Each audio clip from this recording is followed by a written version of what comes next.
Bueno, una Eso, felicidad tenerlos acá. Yo creo que podemos empezar a grabar. ¿Les parece bien que grabemos? Esta sesión se les envía después a ustedes también por correo para que puedan repasar los contenidos de nuestra guía de lectura maravillosa, Mónica Acevedo. Bueno, yo me presento, soy Diana Castro, directora ejecutiva del Malpensante. Estamos aquí en una alianza. Yo sé que ustedes vienen de un club de lectura maravilloso con Mónica. Yo siempre me he querido pegar a eso, la sigo, le sigo la pata, mejor dicho. Y lo que hemos hecho es como una alianza a tres voces maravillosa, pues primero con todo el acervo de sabiduría, de guía, también de gestión, obviamente, de Mónica, que es una, como todos saben, tiene esa expertise grande en los clubes de lectura y en todo lo que tiene que ver con el mundo literario. Y con prólogo a cargo en este momento de José Manuel Lleras, que es una maravilla tenerlo en estos espacios. Prólogo nos da descuento para todos los libros que tengamos en este club de lectura y además pues nos invita a la librería. Y si ustedes se animan a ir a la librería, yo les puedo llevar algún día una copita de vino, que no está mal. Bueno, muchas Eh, gracias. qué rico. entonces, nada, esto es una alianza con estos tres grandes aliados, todos promocionando la lectura, el aprendizaje, el compartir, el conversar, maravilloso. Así que, pues yo simplemente lo único que tengo que hacer es darle la bienvenida a Mónica y a José Manuel. No sé si ustedes quieren dar algunas palabras previas y ya a disponerme a aprender también. Muchas gracias, Diana. Muchas gracias por esta delicia de invitación. Gracias al Malpensante, pues que ha sido una revista literaria que ha liderado sobre todo lo que tiene que ver con revistas y el contenido del Malpensante, pues creo que es un contenido maravilloso. Gracias, José Manuel, por acompañarnos y por ofrecernos la librería. Te doy la palabra para que nos cuentes un poquito de prólogo y luego entonces pues arrancamos a analizar el libro que tenemos. Mónica, buenas Bueno, tardes. buenas Hola, tardes. Ligia. Primero, pues muchas gracias al Malpensante y muchas gracias a Mónica. Eh, son familias extendidas por lado y lado, tanto mías como de la librería. Les cuento rápidamente, Prólogo, si no la conocen, es una librería que ya lleva 15 años. Eh, Nos hemos destacado por nuestro fondo literario, por nuestra agenda cultural, por unas buenas recomendaciones. Entonces, la invitación es que vengan por acá, que conozcan. Todo lo que necesiten, estoy más que a la orden. Yo creo que a través de Mónica les puedo pasar el WhatsApp de la librería para que me contacten directamente para lo que necesiten. Si necesitan que les envíe libros, también lo podemos hacer. Em, Como dijo Diana, pues la librería nos gusta apoyar los clubes de lectura. Creo que cualquier cosa, cualquier excusa que sea para leer, se vale. Y está mejor porque es con gente, entonces uno puede discutir cosas que siempre es más divertido. Eh, entonces, ese apoyo viene en forma de un descuento del 10% para el libro del club y para cualquier otra compra que quieran hacer en la librería en cualquier momento del año. Yo voy a hacer todo lo posible por tener los libros acá para ustedes antes de que empiecen el club. El siguiente creo que es Beloved de Toni Morrison.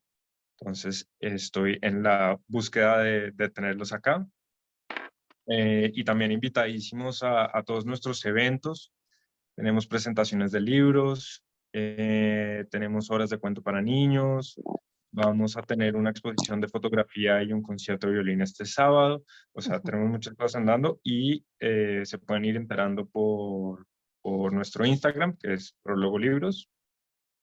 Por ahora no me da la vida para hacerme oír por otras redes, pero por ahí se enteran de todo. Yo creo que eso es. Estoy a la orden para lo que necesiten. Que disfruten mucho de la lectura y que se diviertan mucho con Mónica y con Diana.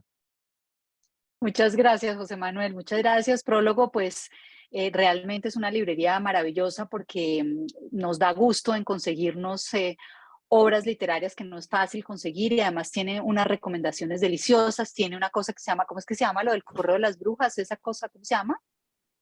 ¿Todavía sigues con eso? Que uno Ah, le llegan a las suscripciones. No, eso las se me acabó hace suscripciones. unos años porque pues, Ah, eran unas suscripciones que era una cajita y entonces enviábamos un libro al mes y unos regalos llegaban y era unas sorpresas divertidísimo, buenísimas. sí, pero cuando tenga más gente vuelvo a retomarlo porque también me encantaba.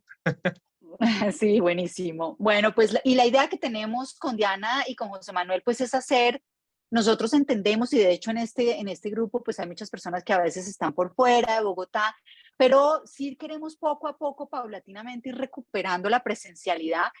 Tenemos clarísimo que vamos a seguir virtuales siempre, porque siempre, de hecho, hay muchas personas que están inscritas, 2 o 3 personas que están inscritas y que no podían asistir.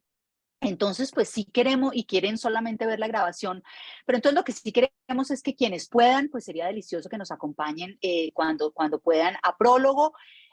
Repíteles la dirección de Prólogo, José Manuel.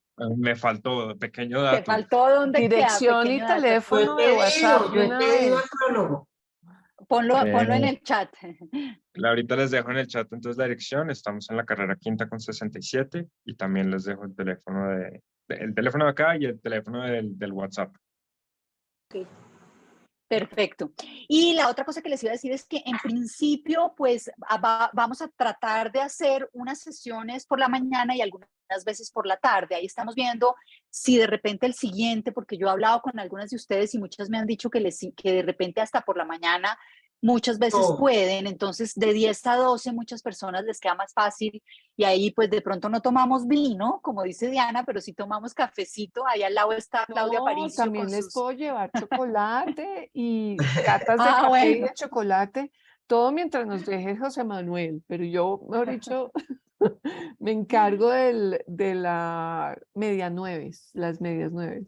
Sí, entonces pues también la idea es que de pronto podamos tener, porque tenemos un par de personas que están en Londres y que siempre se vinculan a nuestro grupo, entonces pues sí rico que lo puedan seguir haciendo por lo menos virtualmente en línea, o sea, en tiempo real, como dicen. Entonces pues vamos a ir viendo cómo vamos a trabajar ese tema. Probablemente el próximo vamos a ensayar hacerlo por la mañana, igual grabando, y de repente el siguiente lo volvemos a hacer por la tarde. Entonces pues ahí vamos bien. Muchas gracias a todas las personas que están aquí conectadas por siempre haberme tenido tanta paciencia, tantos años y seguir, ¿no? Cada vez que cambiamos de esquema, no sé qué, y ahí siguen muy juiciosos en cualquier esquema que sea. Entonces, pues nada, sin más, les voy a contar un poquito cómo vamos a dividir hoy la sesión. Aquí están todos los datos en el chat de Prólogo. La sesión la vamos a dividir de la siguiente manera. Yo quisiera, antes de entrar a hablar del libro, quisiéramos un repaso, porque conversé con algunas de ustedes y teníamos como algunas dudas de los temas del mito y de los temas de la mitología griega. Entonces, pues me parece que es interesante revisar un poquito algunas cuestiones. Entonces, vamos a hablar primero de Madeleine Miller, de quién es, etcétera, y luego pues vamos a hablar un poquito del tema del mito. Y al final voy a hacer una cosa que no siempre hago, pero esta vez necesito hacerla por una razón. Y es porque el libro que viene, que es el libro de Toni Morrison, Beloved, para quienes no lo conozcan o quienes no estén familiarizados con Toni Morrison, pues no es una escritura fácil, por lo menos amena de leer. Entonces yo siento que la escritura de Toni Morrison merece una explicación porque no nos importa la trama, sino nos importa el cómo se cuenta esta historia.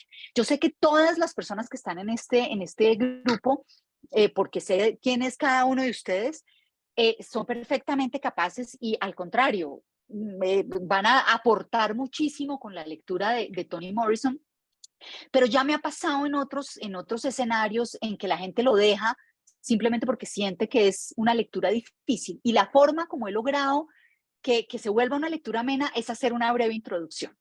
Entonces, así voy a dividir la sesión. Primero vamos a hablar del mito, luego vamos a hablar del libro que teníamos para hoy y luego vamos a hablar de Beloved un poquitico, no me voy a demorar mucho para que pues puedan disfrutar y leer. Entonces, pues, Diana, ¿seguimos adelante? ¿Puedo arrancar? Vale, estamos al aire totalmente. Tú adelante, feliz de tenerlas. No, vale, dale. Listo, entonces voy a compartir la pantalla. Ustedes saben que yo comparto la pantalla por pedacitos, porque me gusta verles las caras, me gusta sentir que estamos medio juntas todavía o juntos. Entonces voy a compartir la pantalla por raticos. Ay, pero me dice que... No, ya te ¿Ya? pongo. ¿Me permites? Ok, me permites compartir ahorita. Ok, ahí vas. Creo Perfecto, que ya. sí. Sí, Listo. ahí ya me dejó. Perfecto. Ahí la ven, ¿cierto? Sí. Perfecto. Listo, perfecto, muy bien. Bueno, entonces hoy tenemos un libro que se llama La canción de Aquiles, originalmente se llamaba The Song of Achilles, de una autora que se llama Madeline Miller, que es norteamericana. Les hablo un poquito de su biografía. Madeline Miller nació en 1978 en Boston, creció en Nueva York y en Filadelfia, estudió en la Universidad de Brown, donde obtuvo su BA, ¿no? BA es Bachelor in Arts, que básicamente es el grado de inglés, o bueno, pues de literatura, ¿no? Y después hizo su maestría en estudios clásicos. Durante muchos años, más de 15 años, se dedicó a la enseñanza de griego y de latín, de la lengua de griego y latín antiguo en colegios secundarios, en colegios pues en el bachillerato. Y también ha tenido muchos años la cátedra de Shakespeare en colegios. Creo que trabajó durante muchos años en 2 colegios en particular. Luego, pues se volvió como famosa, entonces pues dejó la enseñanza, pero tiene mucha experiencia en enseñanza, ha publicado varios ensayos y artículos académicos.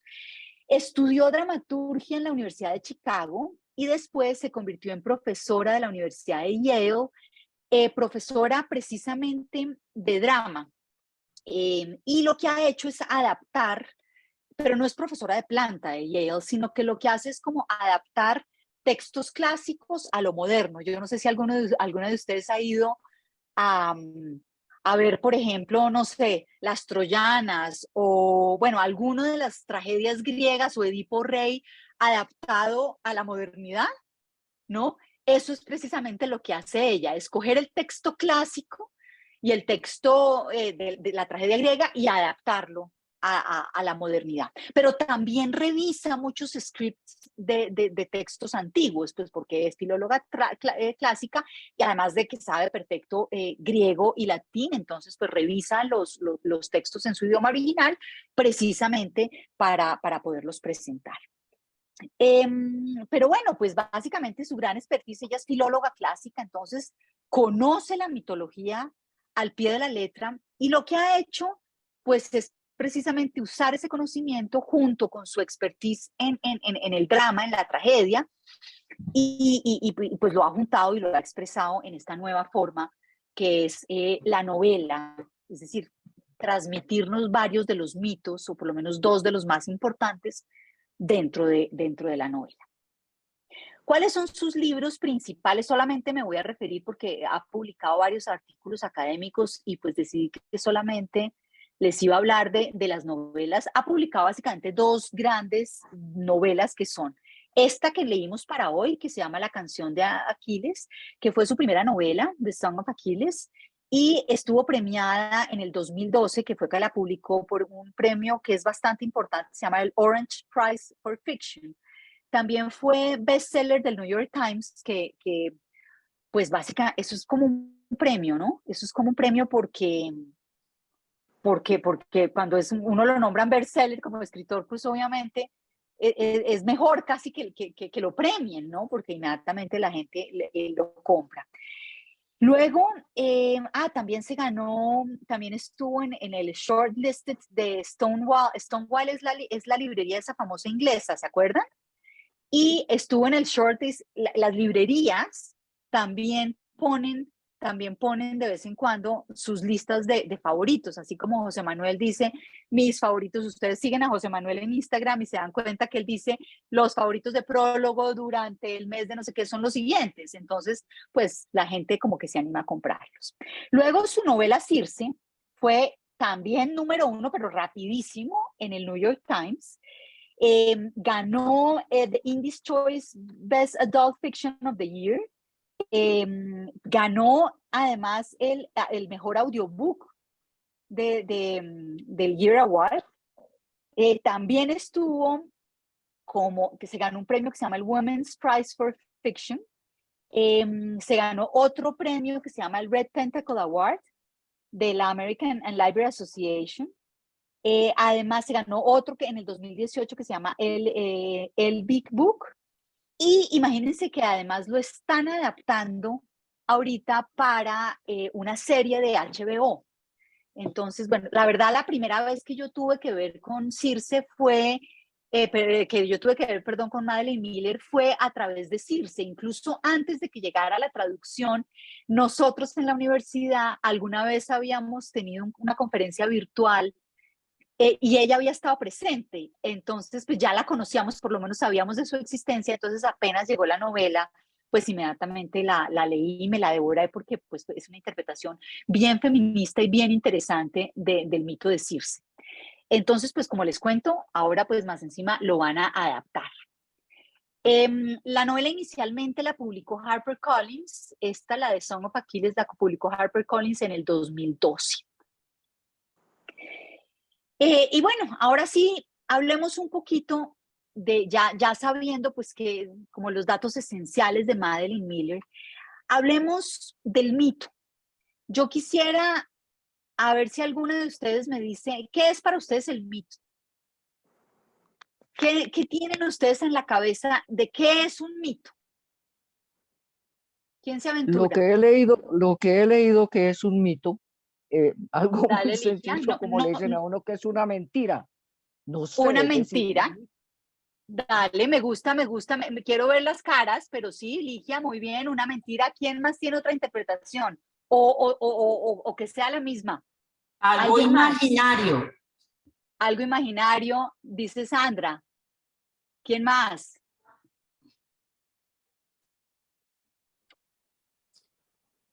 ¿No más?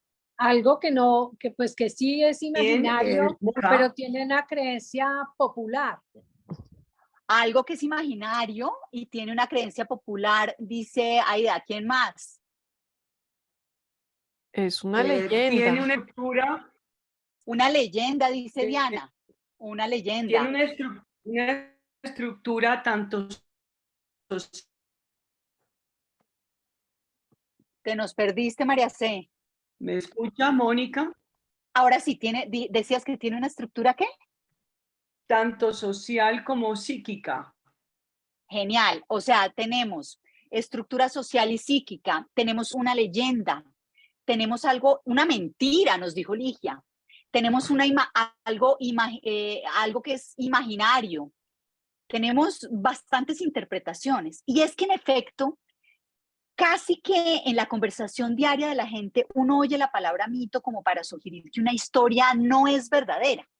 Pero en realidad es que en los estudios clásicos y la literatura en particular, la palabra mito se refiere a una historia que tiene un significado más allá de la historia misma. Eso es una de las interpretaciones, sobre todo sociológicas, y por eso se aproxima un poco a lo que dice también María Cecilia, ¿no? Y en efecto, a medida que uno va explorando los grandes mitos del mundo, se va dando cuenta cómo son mucho más que simples historias entretenidas, porque es que tienen una carga cultural enorme. Un mito nos refleja las estructuras sociales, nos da claves históricas. Pensemos que es que muchas veces cuando leemos los mitos, vemos a ver en qué momento fueron escritos o cuando se reelaboran los mitos. Ahora vamos a ver esto con Madeleine Miller. ¿En qué momento está escrito un mito y por qué es tan importante para la cultura? No solamente para la literatura, para la historia, para la antropología, para la sociología, para la arqueología. Es decir, en términos generales, el mito nos va a dar una cantidad de valores culturales que pues nos va a mostrar cómo se movían las sociedades, cómo trataban a las mujeres, cómo funcionaba el sistema de los esclavos, cómo eran sus gobiernos, cómo eran sus formas bélicas. Y hay una cosa importantísima, y es que los mitos sobreviven, a diferencia de las estructuras políticas que colapsan casi siempre. Porque una cosa esencial, y por eso rescato todo lo que ustedes están diciendo, es que los mitos hablan desde las experiencias humanas. Entonces, por eso no es que sea mal cuando Ligia dice, es que es mentira. No, pero María Cecilia, que nos va a analizar, entonces nos va a decir por qué creemos que es mentira. ¿No es verdad? Entonces, ¿por qué es una experiencia? Es alguien que lo ha creado. Es una experiencia humana, ¿no? Eso es la importancia del mito. En realidad yo les voy a mostrar la palabra, la etimología de la palabra. Y si nos damos cuenta, Diana, pues va a ser la que más razón tiene en cuanto por lo menos a la definición. Realmente, si nos vamos a la definición de mito, la palabra mito viene del griego mythos, y mitos se traduce como relato. Es básico. Diana dice leyenda, puede ser también leyenda, es contar historias. ¿Qué es un relato? ¿Qué es un relato para ustedes? Una historia, ¿no? Una cosa que me cuentan. Yo me siento y les cuento en este momento una historia de cualquier cosa. Eso es un relato, yo les relato algo. Eso es el origen. Eso básicamente es por lo menos la etimología de la palabra mito. Ahora, me interesa mucho, por ejemplo, lo que dice Diana también de la palabra leyenda. Muchos estudios culturales dicen una cosa son los mitos, otra cosa es el folclore y otra cosa es la leyenda. A mi modo de ver, no. Yo francamente creo que los mitos y las leyendas todos están unidos, que es decir, que son lo mismo. Básicamente, todos son relatos. De hecho, incluso los romanos fueron más allá porque al traducir y al adoptar el mito, lo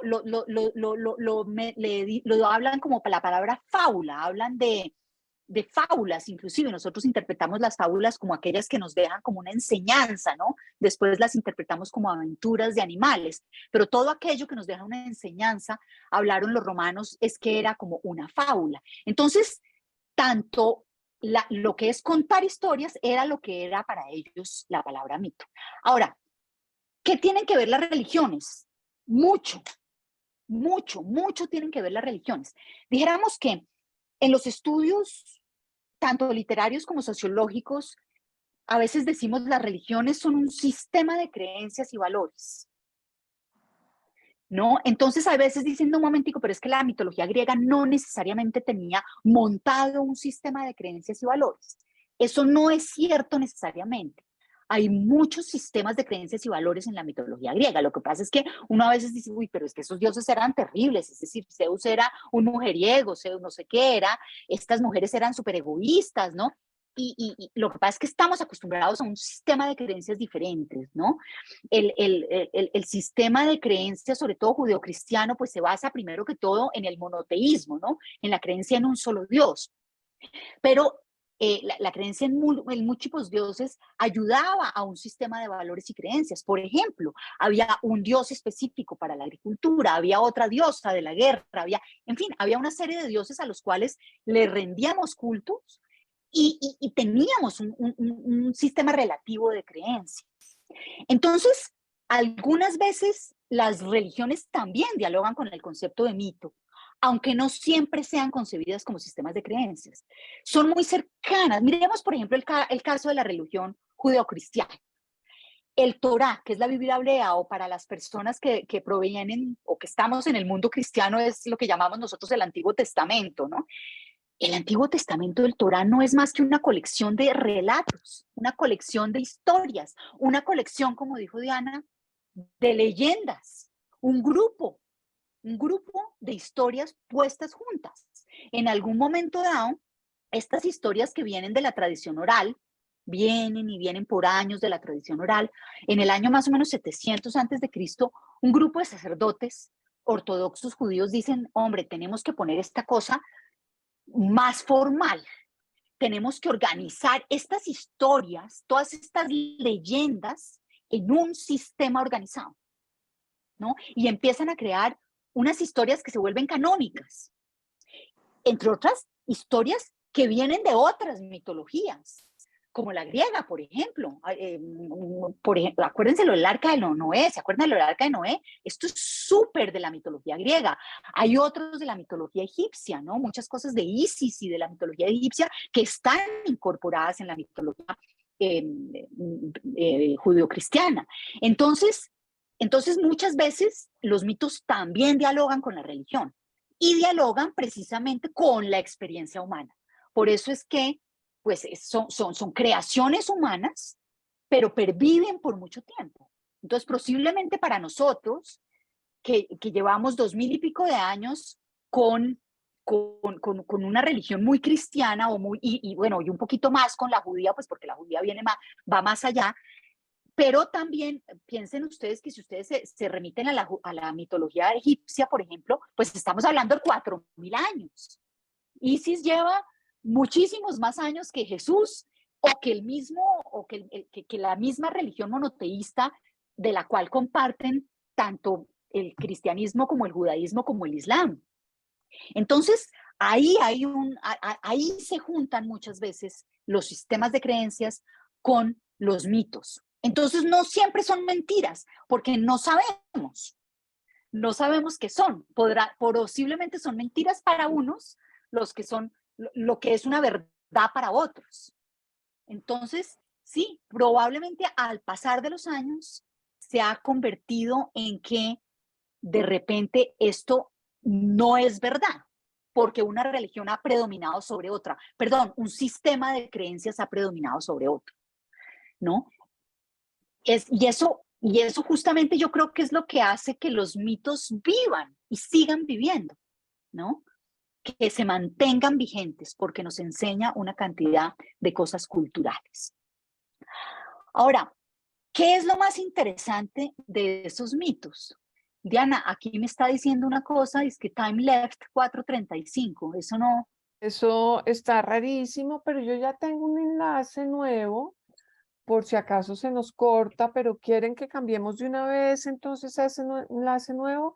Es que tuvimos inconvenientes para no hacer largo el cuento a la entrada, entonces creamos un enlace que no es de la fundación, pero les daría ya mismo el enlace a la fundación. ¿Tú qué dices?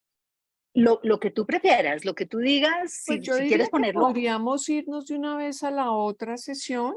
Ya les paso el enlace por aquí sin problema. Perfecto. Y entonces uno le da clic aquí y se ya sale no se van a salir todavía. Ya les voy a poner en el chat el enlace de la fundación. A ver, ahí sí está. A ver, un minuto. O si no, ya se los mandamos por el WhatsApp. Ya te lo mando, ¿vale? Y si quieres, perfecto. cortamos acá que estás en un punto perfecto para cortar y volvemos a empezar en el otro. Y ahí tenemos todo. Perfecto.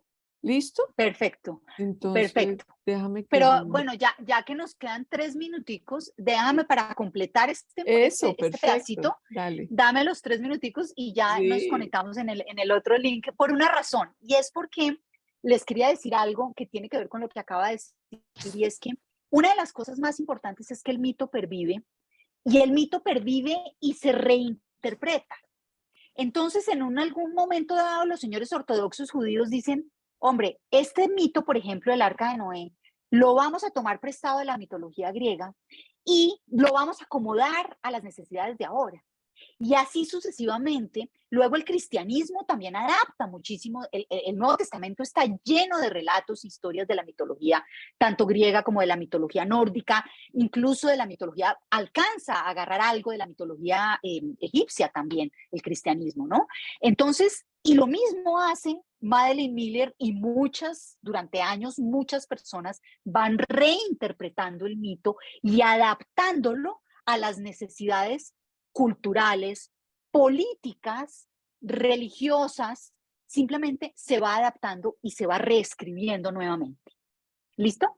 Entonces, les decía que precisamente pues el mito se ha reinterpretado. Otra cosa, por ejemplo, que se necesitaba, que estaba yo diciéndoles que siempre la historia o cada cultura va reinterpretando de acuerdo a sus necesidades. Lo mismo pasa con los romanos. Se me olvidó esa parte que es fundamental. Los romanos van a heredar todo esto de Grecia, ¿no? Acuérdense que los romanos, después de Alejandro Magno, todo este periodo helénico, cuando se vuelven pues los dueños del mundo, son los mandamases, pero en tema cultural, pues lo que hacen es copiar todo lo que recibieron de Grecia. Y entonces lo que dicen es, perfecto, recibimos todo esto, esta mitología, pero les vamos a poner nuestros propios nombres, ¿no? Entonces les cambian los nombres, pero los mitos esencialmente siguen siendo los mismos, ¿no? Porque simplemente necesitan del mito para su vivencia cultural, necesitan no solamente de la leyenda, del mito, de la historia, sino de la creencia, ¿no? De los dioses, además. Entonces, pues por eso es que se van reinterpretando y se van adaptando a las culturas. ¿Cuándo floreció? Diana, otra vez lo mismo, ¿me dejas compartir la pantalla, por favor? ¿Cuándo aparece, ¿no? La mitología griega floreció básicamente lo que llamamos el periodo arcaico, ¿no? Y es entre el periodo arcaico y el periodo clásico. El periodo arcaico, más o menos esto es entre el año 700 antes de Cristo y el 323, que es básicamente cuando Alejandro Magno pues se muere y deja toda esta dosis de mitología que hereda Roma, ¿no? Ahí empieza como a florecer la mitología, ¿no? Acuérdense que Grecia adopta el alfabeto de los fenicios. Desde ahí desarrolla su propio alfabeto y ahí es cuando empieza a dejar registros escritos, ¿no? Y cuando tenemos registros escritos es cuando podemos pues hacer como ese seguimiento, ¿no? Además que empiezan no solamente a dejar registros escritos, sino a establecerse como gobiernos independientes, ciudades griegas que ya son mucho más como aisladas, tienen sus propios gobiernos, sus propios sistemas de creencias, sus propias como culturas, y además pues hubo muchísimas guerras, ¿no? Tenemos todas las guerras del Peloponeso, todas las guerras púnicas, que ¿quién nos cuenta de todas esas guerras? La misma mitología. Por eso es que son tan importantes los mitos, ¿no? Para entender nuestro propio pasado. Muy bien, muestra a ver si aquí... No, todavía no me dejaba, pero bueno, Diana creo que no me deja compartir todavía. A ver, ¿o será que soy yo? No, espérate, ya creo que te... Ok, listo. Listo, me avisas y cuando ya esté, y entonces ahí les comparto. A ver, ¿cuáles fuentes tenemos entonces? Y ahí es donde quiero que tengan en cuenta que se cruza muchísimo. Ya estamos, perfecto. Gracias. Que se cruza muchísimo también con las religiones, ¿no? Vamos a ver cuáles son las fuentes de la mitología y de ese sistema de creencias en este momento. Tenemos la principal fuente, por lo menos escrita, que tenemos con ese alfabeto que empiezan a desarrollar los griegos a partir de lo que heredan de los fenicios. Tenemos una cosa que se llama la teogonía. La teogonía que nos va a contar de dónde nace el mundo, ¿no? La teogonía más o menos es en el año 700 antes de Cristo, que es Hesíodo. Básicamente dice, es como una especie de Génesis, ¿no? Si tenemos familiaridad con la Biblia hebrea o pues dentro del cristianismo, sabemos que en el Génesis nos cuentan cómo se creó el mundo. Pues precisamente Hesíodo nos va a contar a partir de la mitología cómo se creó el mundo. También tenemos otras fuentes posteriores. Tenemos Homero, ya vamos a hablar ahorita de Homero, pero tenemos también el material Orfeo, que es un material que se encuentra más o menos en el año 600 antes de Cristo, que aparentemente era un culto a uno de los dioses que simplemente encuentran en un momento arqueológicamente una cantidad de material. Eso se encontró mucho después, se encontró en el siglo XIX, pero tiene que ver todo este material orfeo con el siglo VI antes de Cristo. Y así se logran complementar muchos de los mitos. Ese material se había encontrado más o menos en el siglo V o IV antes de Cristo y se había vuelto a perder hasta el siglo XIX.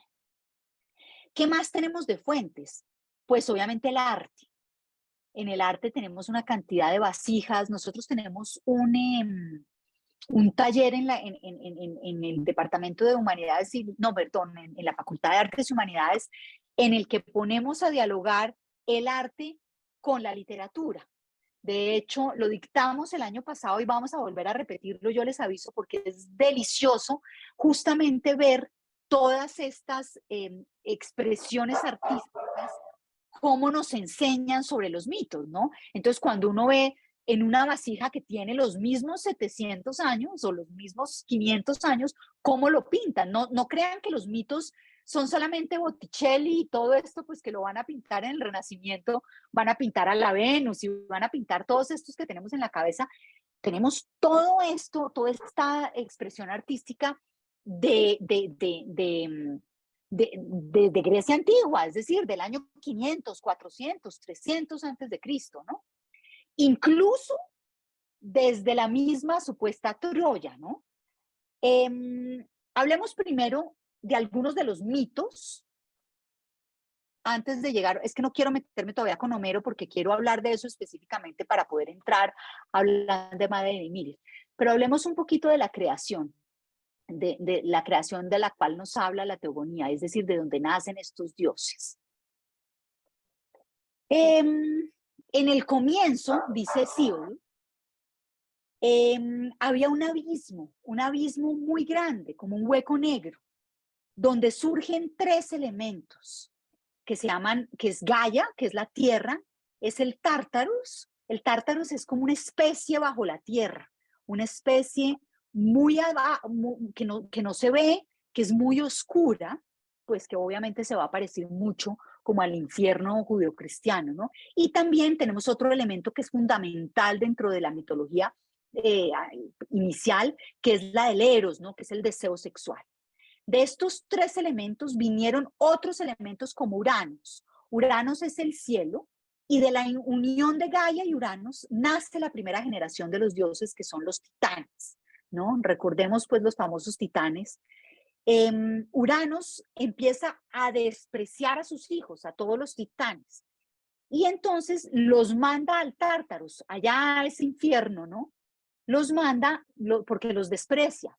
Siempre en la mitología griega vamos a ver una relación bien complicada entre padres y hijos, ¿no? Siempre, por lo menos tensión, algunas veces fluye, otras veces no fluye, pero siempre va a haber tensión entre padres e hijos, ¿no?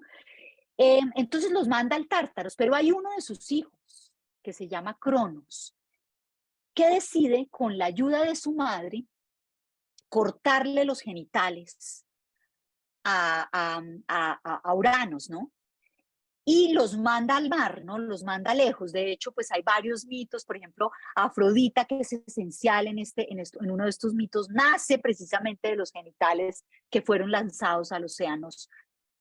Luego se junta con Rea, que también es una hermana y esposa. Este tema del incesto es súper común porque, pues, obviamente el incesto es un concepto totalmente cristiano posterior, o judeocristiano, perdón, y es muy posterior, pero esto es común en la mitología, ¿no? Entonces, es su hermana y su esposa, y de ahí nacen los dioses olímpicos, ¿no? Entonces, en un momento dado, Rea y Cronos, pues tienen muchos hijos, pero por un oráculo, le habían dicho a Cronos, perdón, que uno de sus hijos lo iba a destronar, le iba a quitar todo el poder. Entonces, ¿qué pasa con Cronos? Se decide, él dice, no, yo no voy a dejar que eso pase, y empieza a comerse a sus hijos, uno por uno, se los come y se los va tragando. Sin embargo, la esposa Rea dice, un momentico, yo no voy a dejar que se los trague todos. Entonces coge el último, que es su hijo menor, que se llama Zeus, y dice, lo voy a engañar. Y le da una piedra a su esposo para que crea que se tragó a su último hijo, a su hijo menor. Él cree que se lo ha tragado, pero lo que hace real es que lo manda a una isla por allá, para que es la isla de Creta, ni más ni menos, para que allá se críe y aprenda todo lo que hay que aprender. Entonces lo manda a una isla y luego, cuando él ya está grandecito, vuelve y lo que hace es destronar a su papá, que es Cronos, y lo hace vomitar literalmente a todos sus hermanos. Este a su vez agarra a todos los que, a sus hermanos que son los titanes, y ahí es donde viene el concepto de la guerra de los titanes, ¿no? Ustedes se acuerdan, uno siempre oye, uy, no, es que la guerra de los titanes. Entonces ahí se van de ahí viene pues como toda esta historia. ¿Quiénes ganan? Los dioses olímpicos. Les pido disculpas si voy un poquito rápido en este tema, pero es que quiero llegar a Zeus y a Paris y a toda esta historia de Aquiles pronto. Entonces, por eso, pues voy un poquito más rápido, pero obviamente no es sino que me escriban y profundizamos un poquito sobre esta historia. Entonces, ¿qué pasa con Zeus? Pues que los olímpicos, que son los que más que todos nosotros conocemos en la mitología griega, son los que van a ganar y son los que son los dioses, esta segunda generación de dioses que tenemos en la mitología. También nos cuenta Hesíodo que esto también lo comparte el judeocristianismo, y es que hay una edad dorada, ¿no? Que hay un momento, esto concuerda como con los titanes en la tierra, había una edad en que los hombres que ya existían, esto todo es a nivel de dioses, ¿no? Pero los hombres, los humanos que ya existían, vivían en una edad en donde no hacía frío, donde no hacía calor, en donde no había guerras, en donde no había envidias, en donde todavía simplemente los hombres vivían en una especie de comunidad más tranquila. Esto también lo tenemos, esto lo describe Ovidio en sus Metamorfosis mucho después, ¿no? Pero pues estas metamorfosis las retoma Ovidio, que es latino, pero las retoma de la mitología griega. Esta edad dorada se parece, ¿a quién se les parece a ustedes? ¿Qué les acuerda a ustedes del cristianismo? La dorada. El Edén, ¿no? El jardín del Edén. ¿Se acuerdan? Donde llegaron en un momento dado los hombres. ¿Cuáles fueron los primeros hombres? Adán y Eva, ¿no? Alguien, mitología cristiana, mitología judeocristiana, ¿no se acuerdan? Sí. Claro, llegan Adán y Eva, que son los primeros hombres que poblaron la tierra. Supuestamente este sitio era un jardín, era un paraíso, iba a ser el Edén, donde todo iba a ser perfecto. En otras mitologías este paraíso perfecto funciona mucho más adelante dentro de la humanidad. En el cristianismo lo rompe supuestamente Adán y Eva, ¿no? Por la culpa de la mujer, y bueno, viene después la reinterpretación cristiana posterior, que es la famosa culpa cristiana. Muy bien, luego viene otro mito importantísimo para el libro que tenemos hoy, que es el mito del juicio de Paris. Vamos a ver quién era Paris. Paris es uno, ahí quedó París, perdón, pero la corrección, no, pero es Paris realmente. El juicio de Paris es hijo de Príamo, que es el rey de Troya, ¿no? Es uno de los hijos. Entonces, ¿qué pasa y por qué es importante el juicio de Paris? El juicio de Paris, dice la mitología, resulta que cuando se casaron, dos personas importantísimas que ustedes ya conocen porque se leyeron el libro, que son Tetis, que es una diosa, y Peleo. En ese matrimonio, acuérdense que Peleo, que es el papá de Aquiles, es un mortal, ¿no? Mientras que Tetis es una diosa. Y el libro también nos cuenta cómo Tetis no quería casarse con un mortal. Tetis obviamente quería casarse con un dios, porque ella es una divinidad menor, es una ninfa, pero también es diosa.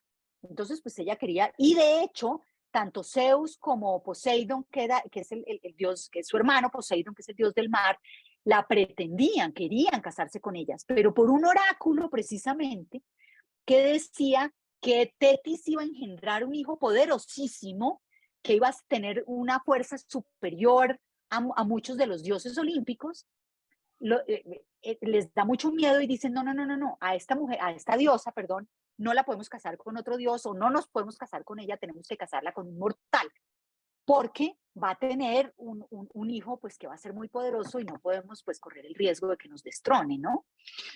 Entonces, en ese matrimonio que Zeus organiza, Zeus, acuérdense que es el dios supremo, ¿no? Que es el mismo Júpiter en la mitología romana, es el dios supremo, ¿no? Entonces Zeus dice, no, en este matrimonio, arma el matrimonio, que es entre Tetis y Peleo, y se le olvida invitar a una diosa que es Eros, perdón, que es Hera, que es la diosa de la discordia, ¿no?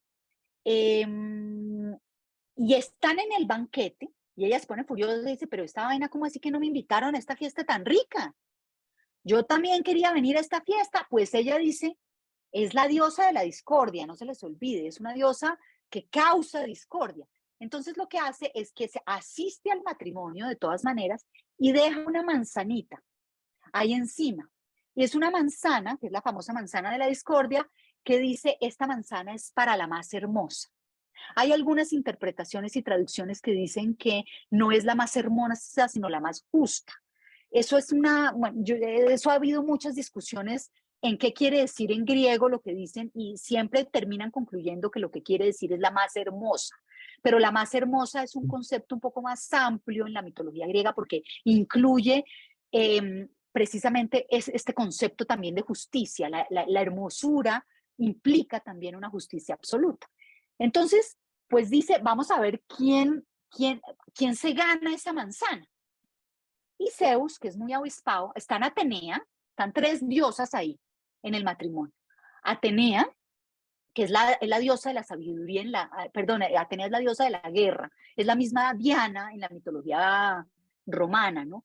Tenemos también a Afrodita, que es la misma Venus en la mitología romana, y tenemos a Hera, que es la diosa, Hera es la esposa, en la mitología romana es uno, y es la esposa de Zeus, la esposa y la hermana, ojo, ¿no? ¿Se acuerdan ustedes más o menos de esas 3 diosas? Porque sobre todo en el Renacimiento sí que han sido pintadas. Son ¿Perdona? versiones de la luna, ¿no? En algunas versiones romanas son versiones, hay alguna versión de la luna. Sí, Y exactamente. Hera es como la gran madre, la del fuego, la del hogar, Es la de la la de la casa. maternidad, es la del hogar, exactamente, ¿no? Y Atenea también, Afrodita, perdón, Atenea de la casa de cazar, ¿no? Y de la guerra. Y Afrodita además es la hermosura total. De hecho, este es el cuento, Afrodita es la que pinta Botticelli, que sale de la espuma del mar, ¿no? Entonces, pues, ¿qué pasa con esto? Que entre las 3 se van a pelear esa manzana, dicen, no, yo soy la más hermosa. Dice Atenea, Afrodita dice, yo soy la más hermosa. Hera dice, era súper egoísta, ¿no? No se les olvide que es que Zeus era celosísimo, Zeus era un tipo complicadísimo. Entonces Hera siempre estaba celosa de su esposo y siempre era súper intrigadora y tenía una cantidad de cosas.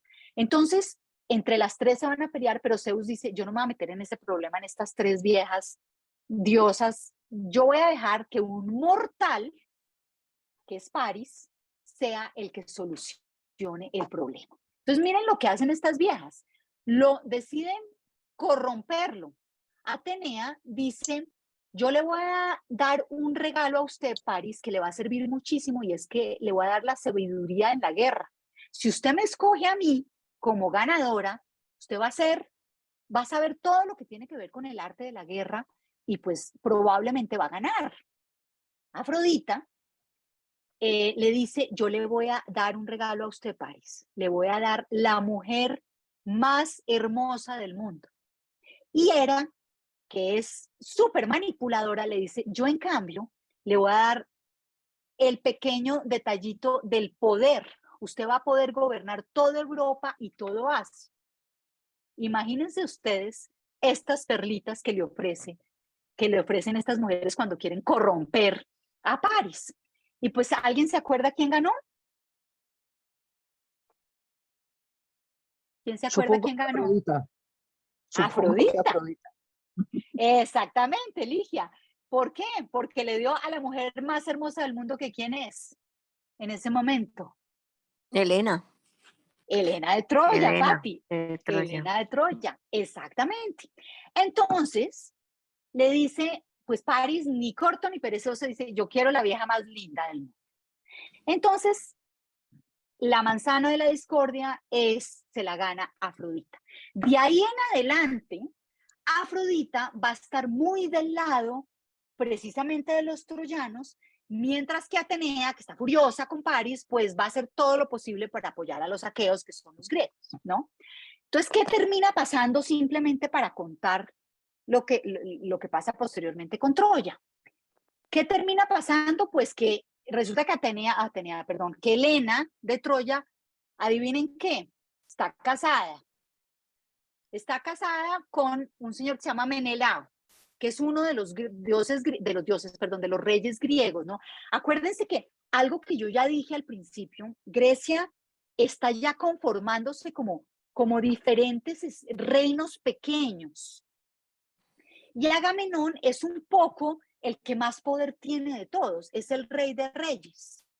Entonces tenemos a Ítaca, por ejemplo, con Odiseo, tenemos al papá de Aquiles, Enfitia, tenemos a los mirmidones, que hacen parte como de ese grupo de los fitios, tenemos diferentes reinos, y hay a Menelao, obviamente, que en Esparta, que le roban a su mujer. Hay algunas versiones en la mitología que dicen que París se la secuestra.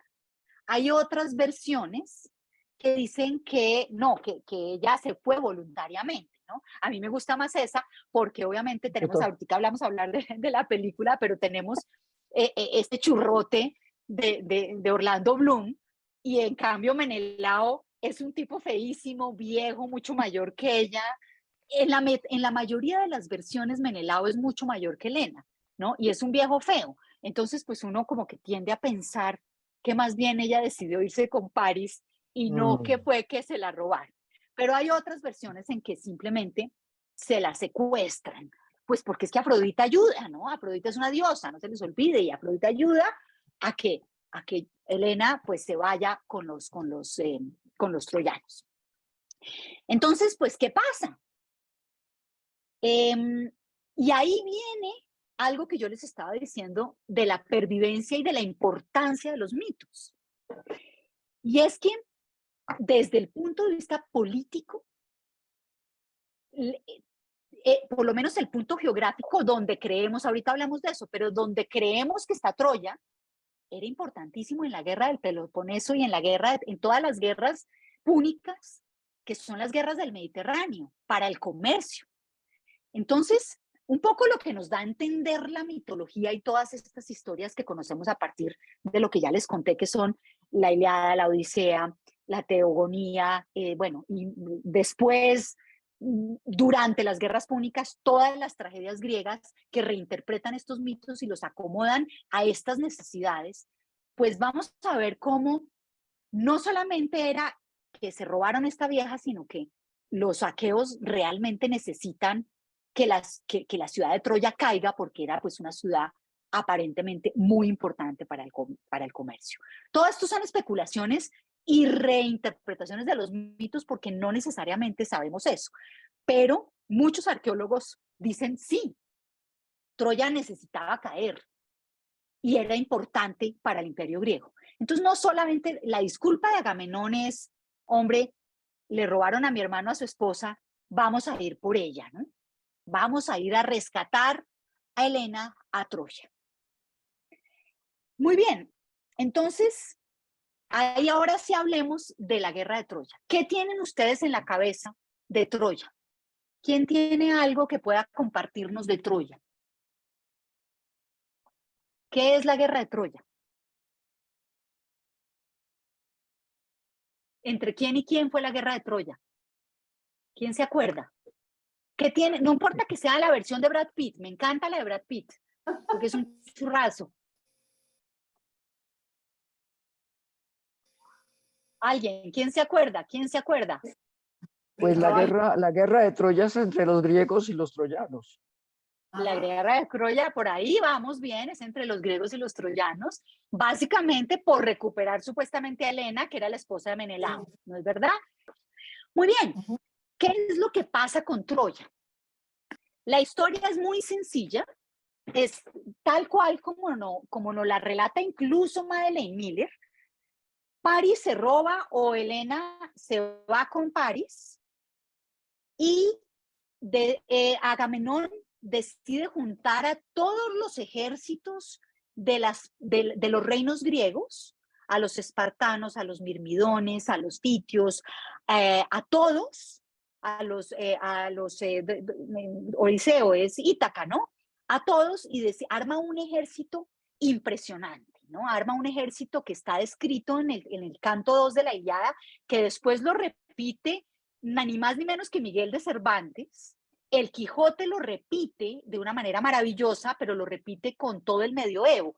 En el Quijote de la Mancha, el Quijote va narrando, es igualito a como lo hace Homero en la Ilíada, va narrando exactamente todos los ejércitos, pero medievales, ¿no? Los ejércitos de Carlomagno y de toda la parte medieval, pero lo hace al estilo de la Ilíada. O sea, fíjense que no solamente el mito pervive con el mismo mito, sino con simplemente su forma de organizar. Entonces, ¿qué pasa? Supuestamente la guerra de Troya es esto, se arma una pelea entre los griegos y entre los aqueos, perdón, aqueos que es igual a griegos, ¿no? Entre los griegos y los troyanos. Los troyanos, pues, se van a defender. La guerra dura 10 años. 10 años. Y al final de la guerra, Odiseo, que es uno de los reyes al mando de Agamenón y que es muy protagónico en esta novela, se inventa un caballo, se mete en ese caballo, hacen pues el amague de que se han ido la mayoría de los barcos, y lo cierto es que están escondidos a las afueras de la puerta, y unos cuantos se meten en un caballo de madera para supuestamente por la noche abrir las puertas de la ciudad. Entran los aqueos, se toman la ciudad, la queman y la destruyen. Y ahí se acaba la guerra de Troya. Esta guerra tan sencilla no la cuentan varias fuentes. La guerra viene contada por una cosa que se llama la tradición oral desde hace muchos, muchos años. Supuestamente, dice Homero, si la guerra de Troya ocurrió más o menos hace unos 1200 años antes de Cristo. Y durante el año 1200 y el año 700, todo el tiempo, esta historia se repite, se cuenta en la tradición oral, en todos lados, no solamente pues en todo Occidente, ¿no? Se viene repitiendo hasta que un señor que ni siquiera sabemos si existió o no, que se llama Homero, pero supuestamente Homero la pone en una cosa, la pone por escrito. Pero no pone esto sencillito que yo les acabo de contar. Él nos pone dos poemas distintos. Uno que se llama La Ilíada, que nos cuenta únicamente el último año de la guerra, el año 9 de la guerra de Troya. ¿Y qué dice la Ilíada? La Ilíada nos dice, empieza en el canto 1, esto es un poema, ¿no? Es un poema épico que narra las hazañas de un héroe. ¿Cuál es ese héroe? Aquiles, realmente. Porque hay muchas versiones que llaman a la Ilíada la ira de Aquiles. La ira de Aquiles, en muchos sentidos, la ira de Aquiles con Agamenón y la ira de Aquiles con Héctor por haber matado a Patroclo. Entonces, arranca la Ilíada diciendo, parece ser que tenemos una peste muy terrible, nos está azotando una peste que la ha mandado un sacerdote. Los dioses están muy, muy ofendidos, sobre todo el dios Apolo, porque un sacerdote del dios Apolo ha sido ofendido porque los griegos le han robado a su hija, que es Criseida. Entonces, él está muy molesto y les manda una peste. Y pues esto es terrible. Entonces la peste tiene que acabar. El oráculo le dice a Agamenón, si usted no para esa peste, es decir, si usted no devuelve a Criseida, la peste sigue y ustedes van a perder la guerra. Y esto va a ser el acabose. Entonces usted tiene que devolver a Criseida. Y él la devuelve, dice, bueno, está listo, listo, acabemos con esta vaina, yo la devuelvo. Pero había en una de esas batallas habían capturado 2 prisioneras, Criseida y Briseida. Briseida se la cogió Aquiles y Criseida se la cogió Agamenón. Entonces Agamenón dice, ¿cómo así que yo me quedo sin esclava? Ah, no, Aquiles, préstate acá. Y le quitan a Aquiles a Briseida. Entonces ahí arranca la Ilíada. Entonces Aquiles, ¿qué hace? Dice, pues tan machitos, pues yo no peleo. Y yo como soy el dueño, por lo menos primero que todo era el que más poder tenía, el más fuerte, el de los pies ligeros, el que más capacidad en la guerra tenía, dice, pues yo no peleo más, pero además le voy a dar la orden a los mirmidones, que son los más fuertes y que dependen de los fitios, a 2 de los ejércitos más grandes de los aqueos, los fitios y los mirmidones, que no peleen más. Entonces, ¿qué empieza a pasar? Que empiezan a perder, ¿no? Y de hecho, Tetis, que es una diosa bien interesante, porque, y también nos lo cuenta Madeleine Miller en esta novela, le ayuda, porque va y le dice a Zeus, ay, hágame un favorcito, Zeus, haga que en efecto los griegos pierdan, para que se den cuenta todo lo que necesitan de mi Aquiles, que es mi hijo. Fíjense ustedes, ¿no? Entonces la Ilíada nos cuenta una cantidad de cosas que pasan durante todo ese periodo en el cual Aquiles no quiere pelear, en fin, hasta que matan a Patroclo, porque Patroclo pues va a luchar en la guerra. Patroclo sí se va, supuestamente ahí lo traman que se pone la pinta de Aquiles, y simplemente para hacerles creer, es tal el símbolo, lo que simboliza Aquiles, que los troyanos se asustan muchísimo, pero bueno, ya sabemos cuál es el desenlace. Héctor termina matando a Aquiles. Héctor termina matando, a Patroclo, creyendo que es Aquiles. Ahí Aquiles pues se pone furioso, entra a la guerra y va y mata a Héctor. Mata a Héctor y hace una cosa gravísima, y es que arrastra el cadáver de Héctor y se lo lleva y lo deja para que se lo coman los pájaros. Lo deja ahí tirado en la playa. Y entonces, y ahí se termina, bueno, y después, finalmente ustedes se acuerdan que el Príamo, que es el papá de Héctor, va y le dice, oiga, ¿qué le pasó a usted con el honor? Y entonces, aquí les dice, hombre, sí, tienen razón. Entonces, permite que se hagan las honras fúnebres de Héctor. Y ahí termina la Ilíada. Entonces Adriana mencionaba el caballo de Troya. ¿Y el caballo de Troya cuándo pasó? Del caballo de Troya sabemos después con la Odisea y con otros registros. Dentro del registro Orfeo también tenemos unos datos del caballo de Troya y muchas fuentes posteriores, sobre todo en el siglo V, pero estamos hablando 300 años después de Homero, y pues imagínense, si la guerra fue supuestamente en 1200. Entonces después nos vamos enterando de todas las de realmente qué fue lo que pasó en esa tal guerra, si es que pasó. No es solo con la Ilíada y la Odisea, es con muchas más fuentes. ¿Está claro eso? Y con muchos más mitos, porque empezamos a combinar otros mitos, ¿no? El mito de Afrodita, el mito de Zeus, en fin, empezamos a combinar muchos más mitos. ¿Qué es importante tener en cuenta para ahorita entender la novela? Que en la mitología griega, y sobre todo en la Ilíada y la Odisea, el honor y la gloria es importantísimo, pero son 2 importancias muy distintas. En la Ilíada, el honor de la guerra, el honor que se obtiene en la victoria de la guerra es fundamental. En la Odisea son más importantes los valores familiares.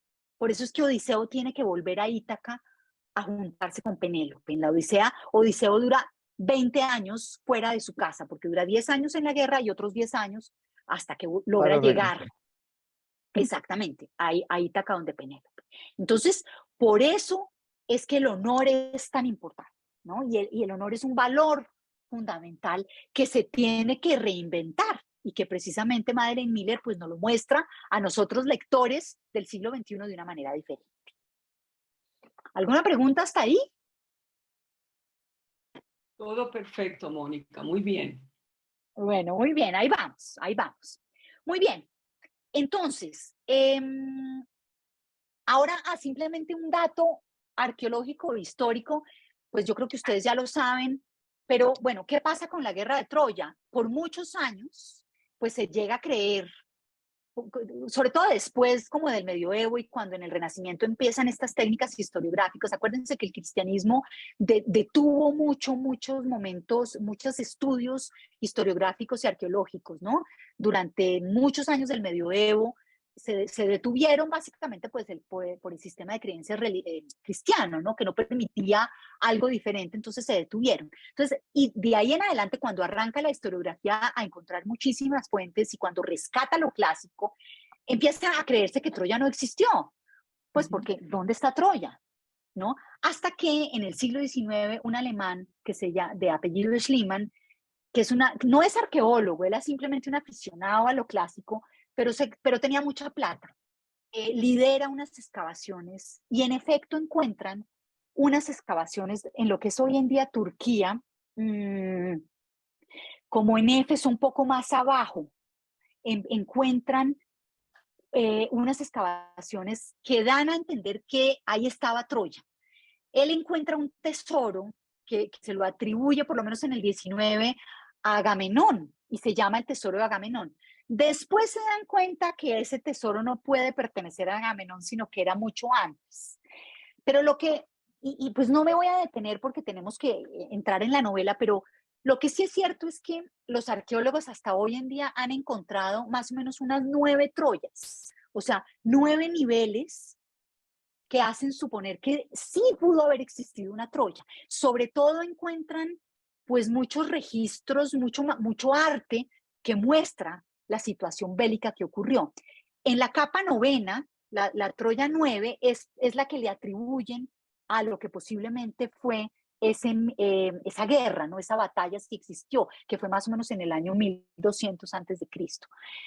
Desde el punto de vista tanto arqueológico como antropológico, dicen que como se describe Troya, no puede haber sido lo que dicen, por lo menos Homero, que fue esta gran ciudad, porque es muy pequeñita. Entonces, ese ejército que describe la Ilíada, pues no tiene como mucho sentido que se enfrente a una cosa tan chiquita que era Troya, ¿no? Es un poco pues lo que siempre se ha discutido. Pero lo que sí sabemos es que algo pasó. Es que piensen ustedes la cantidad de años que ha pasado. Son 1200 años antes de Cristo. Luego, año 8, que ocurre posiblemente la guerra. Luego, en el año 700, lo pone Homero por escrito. Ni siquiera sabemos si Homero existió. Hay personas que dicen que Homero ni siquiera existió y que la Odisea fue escrita por alguien diferente a Homero, que la Ilíada sí fue escrita por un Homero, en fin. Luego vienen el material orfeico en el siglo VI. Luego entonces viene en la gran, dijéramos que cuando surge la literatura clásica y el gran periodo de lo clásico, que es en el siglo IV antes de Cristo, en que empiezan a hacerse todas estas tragedias griegas y a escribirse una cantidad de cosas en verso que desarrollan los mitos. Luego viene lo romano, que acoge todos estos mitos para sí mismos. Es más, miren lo que hacen, y por eso es que es tan importante la pervivencia del mito. Miren lo que hace el emperador en el siglo I antes de Cristo en Roma, cuando ya Roma es un imperio mucho más, pues, que ha agrupado Grecia y todo. Miren lo que hace. Le dice a un poeta, que era pues un poeta más importante, que se llamaba Virgilio: hombre, aquellos, los griegos, que les tienen unos celos terribles, pues porque es que tenían toda la cultura, tienen esta cosa tan chévere que son la Ilíada y la Odisea, y tienen un mito fundacional buenísimo, y hablan de la guerra de Troya y hablan ¿no? ¿Por qué usted no nos arma también a nosotros una historia, una leyenda que nos funde como nación latina? Entonces, Virgilio escribe ni más ni menos. ¿Qué escribe? ¿Quién sabe? ¿Qué escribe Virgilio en el siglo I antes de Cristo? ¿Quién se acuerda? La Eneida. La Eneida, gracias Diana. Allá soplaron, allá Diana sopló. No, alguien más Escribe, dijo también. alguien más dijo también, muy bien, la Eneida. Entonces, también es una nueva interpretación. ¿Y qué es la Eneida? Resulta que Eneas, que también lo nombra Aquiles, lo nombra Madeleine Miller aquí, Eneas, que es uno de los guerreros troyanos, no se muere en la guerra de Troya, sino que sale de Troya. Y lo que va a hacer Eneas es fundar a Roma. Imagínense qué trabajito. En el año 700 antes de Cristo le dicen, usted tiene que fundar a Roma, ¿no? Tiene esa labor. Entonces, pues cuentan cómo todos los viajes que tiene y todas las peripecias que tiene que pasar para llegar a fundar a Roma. De ahí, después de que llega Eneas y se logra la fundación de Roma, no sé qué, es que viene toda la leyenda de Rómulo y Remo y toda la que todos conocemos, ¿no? Entonces, fíjense en lo importante de los mitos. Y así sucesivamente se van adaptando a las necesidades. Entonces, los romanos la adaptan, después el cristianismo la sigue adaptando y así. Después, claro, ya el cristianismo en el año 300 después de Cristo, que es cuando se instaura en el Imperio Romano, dice, eso es paganismo. Eso que ellos creen en este momento es paganismo. Ahora, los dioses ya se habían dudado, ¿no? Ya acuérdense que Sócrates en el año 4 dice, un momentico, esto puede ser, y entonces dicen como dijo Ligia, oiga, esto es carreta. Esto no puede necesariamente, y por eso es que se dice que Sócrates es el primer ateo, ¿no? Porque dice, esto no necesariamente es divino, esto puede obedecer a una creación del hombre, ¿no? Entonces ahí empieza esta discusión desde mucho antes. Luego el cristianismo también dice lo mismo, pero dice una cosa peor. Dice, eso, porque Sócrates por lo menos decía, esto es mentira.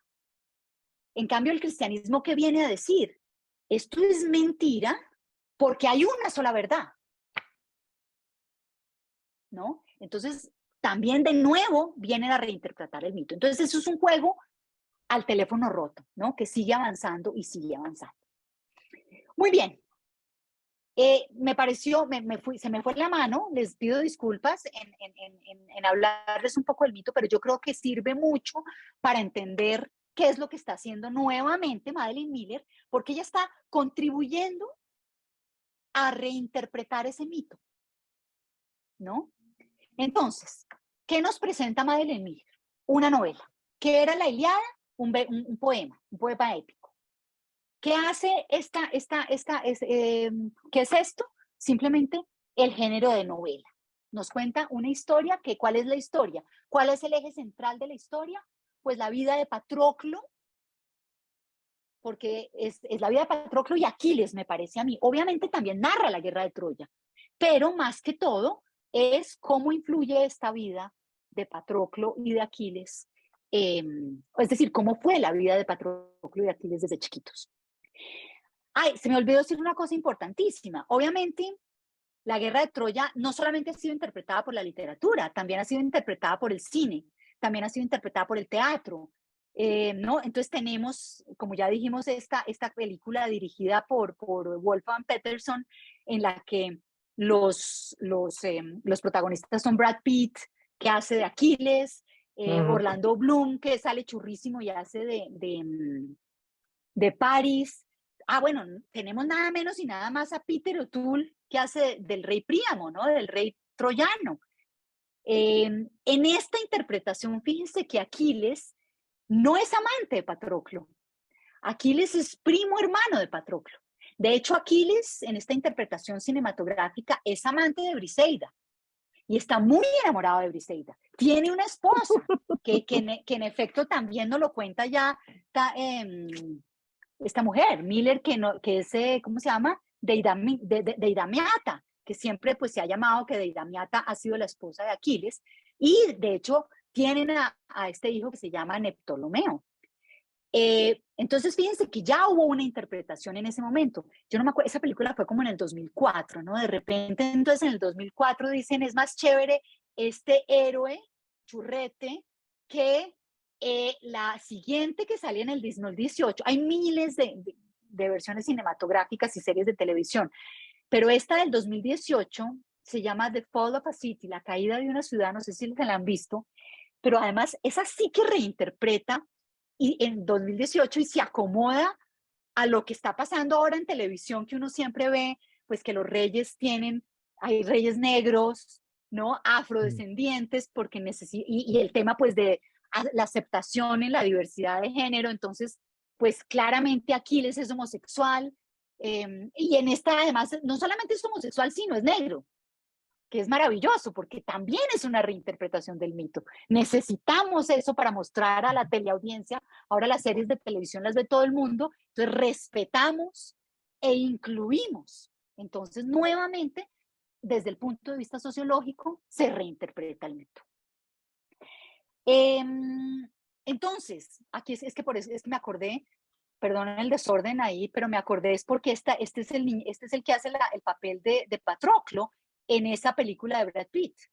Pero miren a ustedes esta es una estatua del Renacimiento, no me acuerdo de quién es Aquiles con el cadáver de Patroclo. Claro, también, ¿cuál es la interpretación de ese amor de Aquiles? Eso no fue en el Renacimiento, claramente.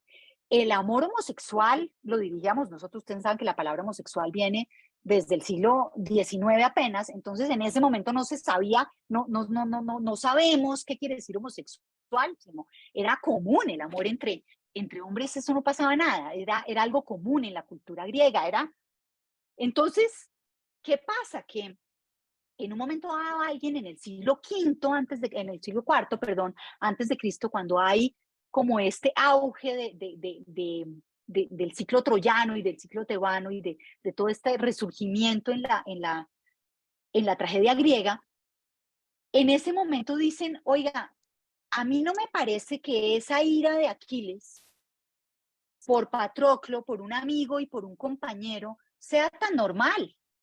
Él era su amante. Dicen, empiezan a decir desde ya los intérpretes, o sea, estamos hablando siglo IV antes de Cristo, de algo que se escribió en el siglo VII antes de Cristo, o sea, 300 años después. Y ahí siguen reinterpretándolo. Entonces, este señor Wolfgang Peterson, cuando contrata a Brad Pitt, dice, lo que más vende en Hollywood es Brad Pitt porque es un churrazo. Entonces, no lo vamos a poner como amante de Patroclo, lo vamos a poner como amante de Briseida, que no me acuerdo la actriz, que es una también divinota, ¿no es verdad? Entonces, pero en cambio en el 2018, no, aquí necesitamos que Aquiles sea negro. Entonces, fíjense lo importante de la pervivencia de los mitos. Muy bien, desde el punto de vista de la novela, la voz narrativa es súper importante. ¿La voz narrativa de quién es? Es Patroclo, porque es que es muy dolida, ¿no?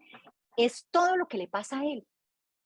Y yo les cuento una cosa, en la mitología, en la Ilíada, en la tragedia, Patroclo nunca ha sido tan importante. Dijéramos que Patroclo es un símbolo porque es el que hace que los griegos ganen la guerra de Troya, ¿no? Pero Patroclo no es tan importante. En cambio aquí, lo que está haciendo Madeline Miller es darle la voz y subirlo en importancia, ¿no? La historia de Patroclo es dramática. ¿Quién me la cuenta? Que también la sabemos ya por la Ilíada, ya sabemos que él ha cometido un asesinato, como diríamos nosotros los abogados, un homicidio culposo. ¿Quién me cuenta qué le pasó a Aquiles? ¿Cómo Aquiles sé que no, le a pasó a Patroclo. Aquiles? A Patroclo, perdón. A Patroclo, ¿qué le pasó a Patroclo? Pues Patroclo era sencillamente un accidente. Él ¿Cómo fue el cometió un accidente accidente? con ese niño. Pues el niño lo estaba ofendiendo a él, lo estaba atacando, le estaba Bullying. haciendo bullying realmente. Y el niño, para defenderse, lo que hizo fue empujarlo y desafortunadamente cayó sobre una piedra y ahí quedó. Él había Exactamente. podido perfectamente alegar eso y decir, no, yo cuando vine lo encontré ahí, como le decía Aquiles.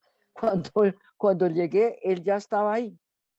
Y simplemente zafarse del asunto, pero él era un hombre o un niño muy tímido y por eso no fue capaz de inventar nada para defenderse, simplemente dijo, lo maté. Y además no quería decir mentiras. No, no quería decir mentiras. Es decir, no sabía decir mentiras. Él era tan Exactamente. honesto y tan esto que no sabía decir mentiras. Para eso hay que aprender. Exactamente. Entonces, fíjense que aquí Patroclo nos va a contar todos los pormenores de su infancia, nos va a contar la manera como fue desterrado de su patria, nos va a contar cómo fue acogido en Fitia. Uno como que le da impresión como lo echan y llega y lo acogen en Fitia. Allí se vuelve amigo del príncipe Aquiles y después pues se vuelve su amante, ¿no? Son unas escenas muy bien desarrolladas. Se vuelve el amante de Aquiles, que pues eso ha sido tradicional en la literatura, en el cine, en todo, que sean ellos amantes, ¿no? Pero además es una formación, ¿no? Porque entonces luego llegan donde Quirón. ¿Quién era Quirón? ¿Quién se acuerda de Quirón? Claudia, ¿qué ibas a decir? Quirón o el Quirón, un centauro. centauro. Centauro soñador, Exactamente. sabio en pócimas, mago. Un centauro, el mago que además les enseña todo, no solamente, y es otra cosa importante también que dijo Ligia, les enseña como un sistema de valores, ¿no? Que de hecho, pues después a Aquiles se le olvida un poco. Aquiles se vuelve supremamente soberbio y supremamente, y como que se le olvida un poco lo que está pasando, ¿no? Entonces, bueno, pues enseña medicina. Además les enseña a curar, les enseña de todo. Fue el maestro de Aquiles. Fue el maestro de Aquiles, los dos, supuestamente. Sí. Y también en la Ilíada se hace referencia a que Patroclo siempre estuvo acompañando a Aquiles en todas sus enseñanzas. Bueno, muy bien.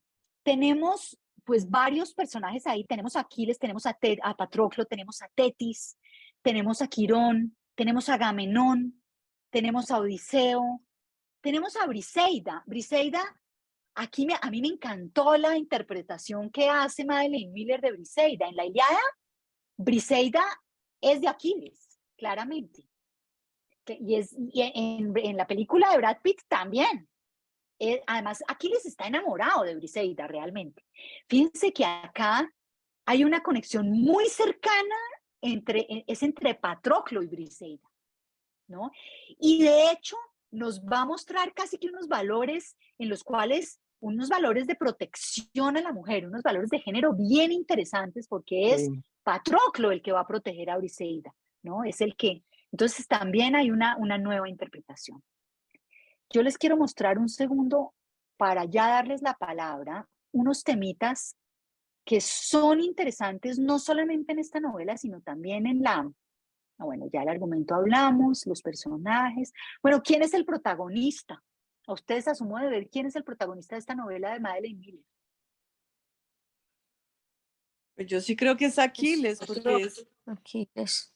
Patroclo habla de Aquiles y es la relación de él con Aquiles, creo yo.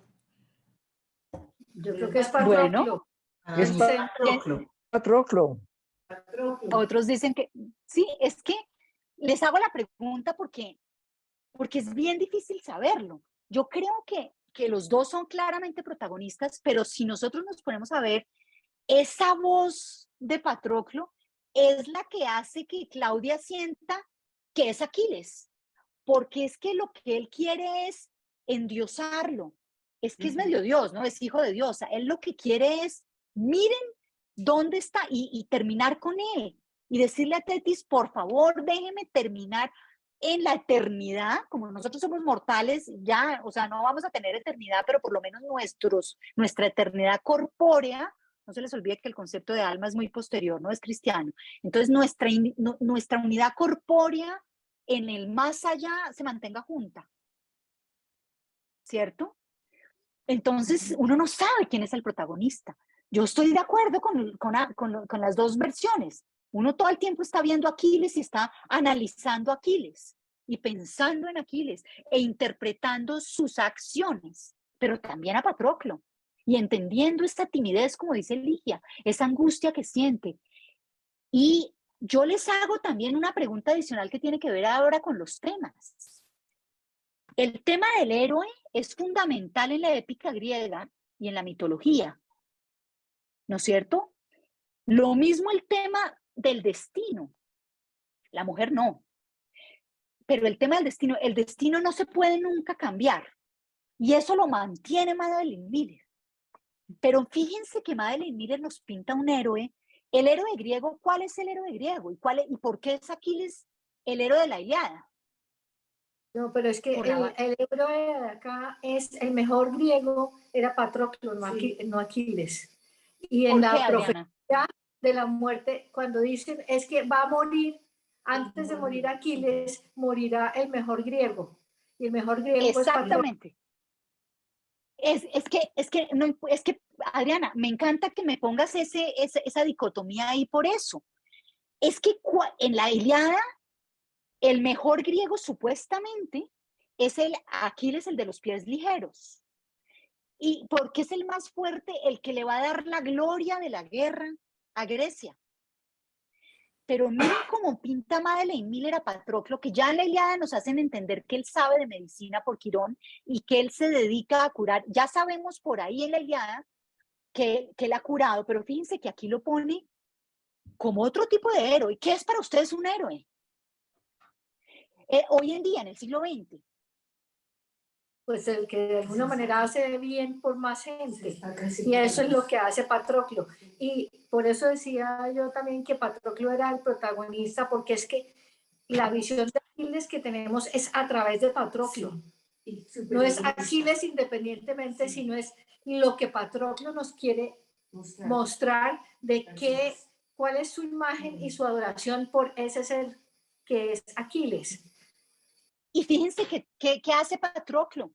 Se dedica a curar gente, además. Yo también estoy... Entonces, dale, María C, dale. Gracias, Mónica. No, pensaba yo también y escogí dentro del análisis, el pequeño análisis que hice, entre Patroclo y Aquiles, definitivamente son ellos dos. Es una díada.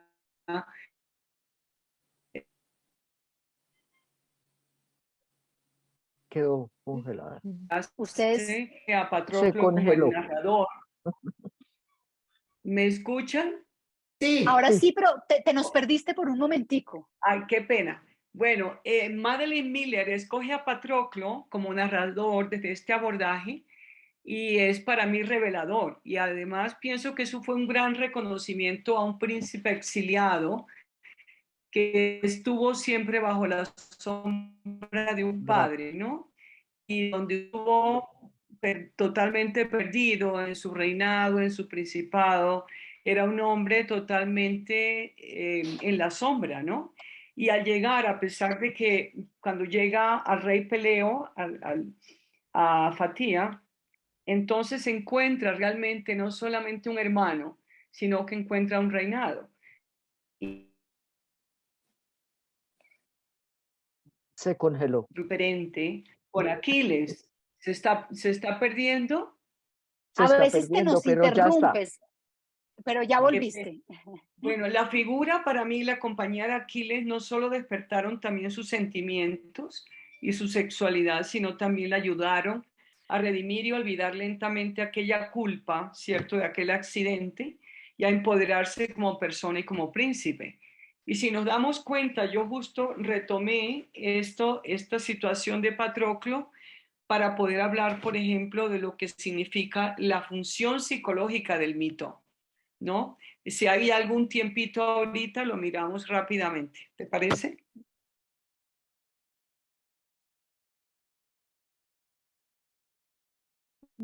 Dale, un poco cómo se sintieron con esta novela. Algunas de ustedes en algún momento me habían dicho, ay, no, qué jartera de novelas de mitología y de guerras y no sé qué, y después oí que no, que sí, que les había gustado. Entonces quisiera, ¿cómo les fue? ¿Quién quiere hablar? Yo voy a preguntar dos cositas respecto a la novela de Madeleine. ¿Por qué Aquiles muere por una lanza que le mandan en la espalda, que le hiere el corazón y murió? Y yo dije, pero a ver, si toda la vida nos han dicho que era el talón donde lo cogió Tetis, que era la única parte. Está buena tu pregunta. Donde podía, ahí podía morir y de resto no. Eso Te por voy a una parte. contar, Y la pero otra antes de que era, sigas, espérate, sí, te respondo la primera. Te respondo sí, la primera y te la voy a responder precisamente con lo que he venido diciendo todo el tiempo. Es que el mito se ha reinterpretado muchas veces. De hecho, ni en la Ilíada ni en la Odisea tenemos esa historia del talón de Aquiles. Esta historia de que Tetis, cuando sabía que él iba a ser el mejor de los griegos y que iba a morir en batalla, y decide meterlo, esto es una interpretación que se encontró en el siglo V en el material orfeico. Esto es, si no me equivoco, carambas, esto es, espérate que yo sí anoté por ahí, en donde, ¿cómo es que se llama este poema? Ya te digo que yo por acá lo tengo. Este poema que es posterior a la Ilíada, que es el del talón de Aquiles, ese, exactamente. Es en un teatro del siglo V, se rehace, se llama la Etiópida. Y él es el que simplemente decide decir que Tetis lo agarró y lo metió abajo en el Averno y lo quería convertir en Dios y lo agarró de los talones. Entonces, claro, y de hecho en la parte cinematográfica siempre la lanza, o cómo se llama, la flecha de París da en el talón, pero en la Ilíada no. En la Odisea, porque en la Ilíada tampoco nos habla de la muerte de Aquiles, no es la Odisea la que nos cuenta. Aquiles mismo en la Odisea es el que cuenta cómo murió, porque acuérdense que Odiseo baja al Hades, al infierno, y conversa con él, y Aquiles le cuenta que París le disparó y le disparó en la espalda. Entonces, nuevamente son interpretaciones. Claro, la más linda es la del talón de Aquiles. Yo estoy de acuerdo contigo, es la más emocionante. Claro. Ahí respondo tu pregunta. Dime, Ligia, la segunda. y la segunda, porque uno piensa que el caballo que entra a la ciudad es una de las partes más importantes de esa batalla, tal vez porque ahí termina y en fin. Y aquí eso no existió. Pues mira, en la Ilíada no sabemos de la batalla. Perdón, no sabemos del caballo. Nunca se sabe del caballo. Acuérdense que la Ilíada se termina con el entierro de Héctor, cuando Aquiles permite que a Héctor les hagan los funerales. Después de que Príamo se va, no sé qué, ahí termina la Ilíada. En la Odisea vemos unas pequeñas referencias al caballo de Troya, pero realmente fueron el material orfeico del siglo VI, es el que más nos describe el famoso caballo, el que desarrolla, porque claro, Odiseo dice, yo me inventé un caballo y que gracias a ese caballo ganamos la batalla, dice Odiseo en la Odisea. Pero ya luego, la misma tragedia griega, pero mira todos los años que van pasando, ¿no?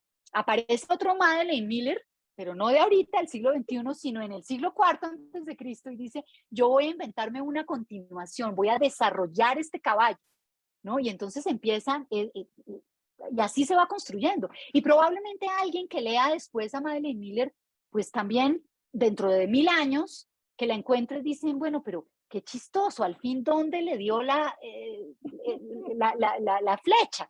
Es precisamente cómo se van construyendo los mitos. Y pasa lo mismo en todas las mitologías, inclusive en la mitología judeocristiana, ¿no? La religión se ha reinterpretado y se ha seguido reinterpretando y reinterpretando y alimentando a medida que pasan los siglos. Gracias, Moni. Muy bien. ¿Quién más quiere decir algo? ¿Cómo les fue con la novela? ¿Cómo se sintieron? ¿Les gustó? ¿No les gustó? ¿Qué pasó? ¿Cómo la sintieron? Pues si yo puedo decir una casi herejía. Dale, Adriana, todas las que quieras. Yo me sentí casi como leyendo una versión de Harry Potter, porque es la misma historia, claro, con ciertas variaciones, pero desde un punto de vista tan casi contado por un adolescente, y al tiempo con la fantasía y la magia estilo Harry Potter, que literalmente me sentí como en la versión Harry Potter de un clásico. De la Ilíada. Ok, chévere. Bueno, es pareció como muy especial y agradable, porque es pues una presentación completamente diferente y tal vez, por lo menos para mí, mucho más amigable. Y muy adaptada a nuestros valores y a nuestra cultura, ¿no es verdad? Sí, y Sí, más sí. fresca y más liviana, ¿no? Total, total, Es total. asequible a cualquier lector. Sí, la hace muy Sí. agradable. Sí, sí, sí, sí, sí. Ahí se da uno cuenta realmente que es una persona muy joven y que además lo que intentaba, decir, ahí está en el libro, lo que la señora intentaba, no era escribir otra Iliada. referencia a Aquiles y tal cual, sino para el mundo moderno, para el mundo de ahora. Exactamente eso. Y fíjense que conoce muy bien la mitología, o sea, ella es una filóloga clásica muy detallista, ¿no? No, muy buen libro, muy buen libro. Rico de leer. Bueno, me alegro mucho. ¿Quién más? ¿Hay alguien que no le gustó, que le costó trabajo, que se aburrió? Pati, ¿cómo te fue? ¿Cómo te pareció? A mí me gustó el libro, me gustó mucho. Me pareció interesante esta nueva interpretación de la Ilíada y desde la voz narrativa de Patroclo me pareció todavía más significativo el hecho de darle a Patroclo una importancia que tal vez antes no se le había dado en la historia. Em, Me pareció, no, a mí me encantó, me pareció buenísima.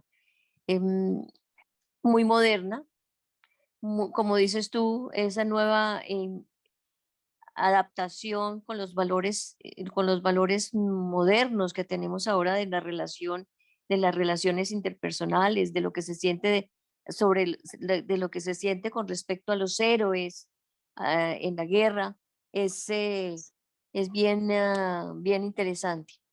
Em, Pienso que también ayudó que hubiéramos leído la Ilíada, pero que tampoco era absolutamente necesario haber leído la Ilíada antes para uno disfrutar esta lectura.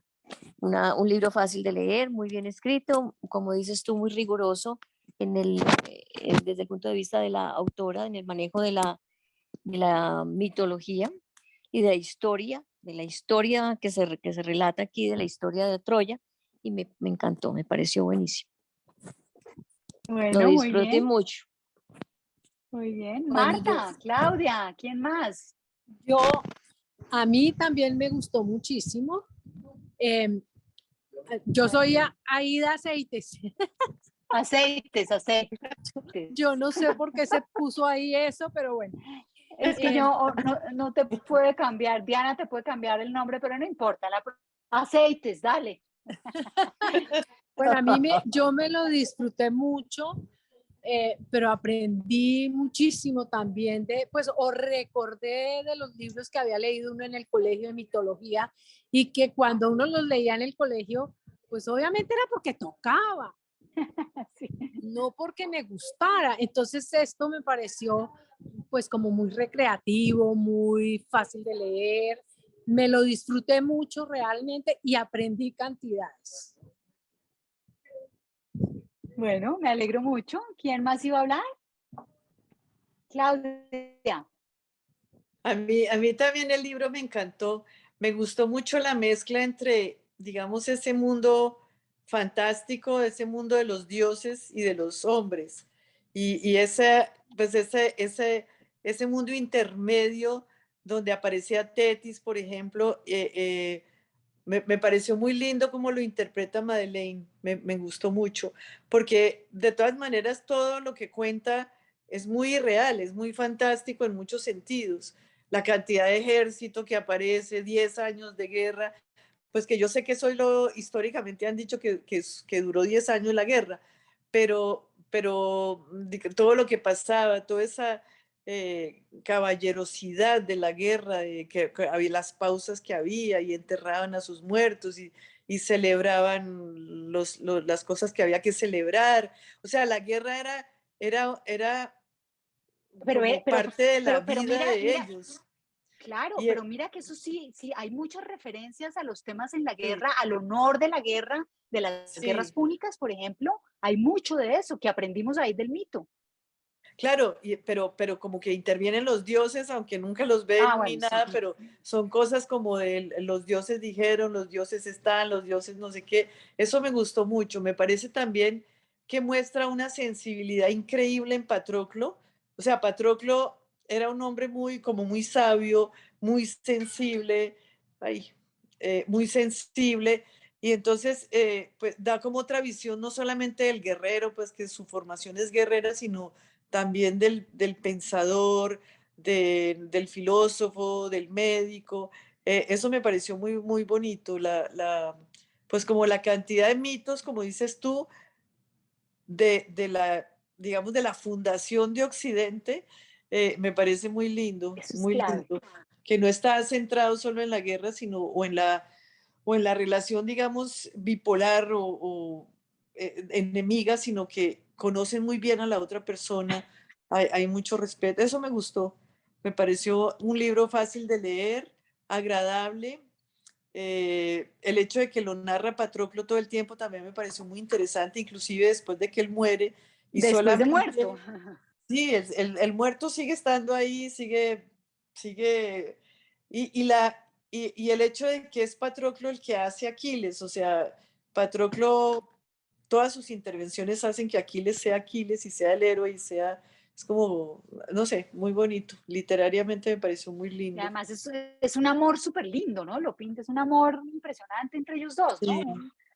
Sí, Una siempre me dedicación dio siempre absoluta. la sensación de que Patroclo era mayor que Aquiles, más serio, más Aquiles a veces es como muy impulsivo y toda su furia, en cambio este siempre tratando de serenarlo, pero siempre también entendiendo que Aquiles era un príncipe más, no sé, jerárquicamente más importante que él y él era el que tenía que volverse héroe y cómo se cumple el mito, cómo se cumple los designios, digamos, que dieron los dioses y Porque la el guerra destino entre los no se puede dioses. cambiar. Sí, el destino es Exacto. esencial en lo griego, ¿no? En la antigüedad, Eso el destino nunca se va a poder cambiar.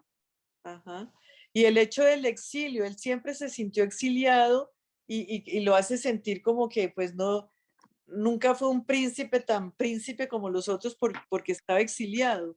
O sea, era como, dependía de Aquiles, mejor dicho, de su vida dependía de él. Del Pero príncipe siempre, consentido. ajá, sí, me pareció muy lindo. A mí me gustó mucho el libro.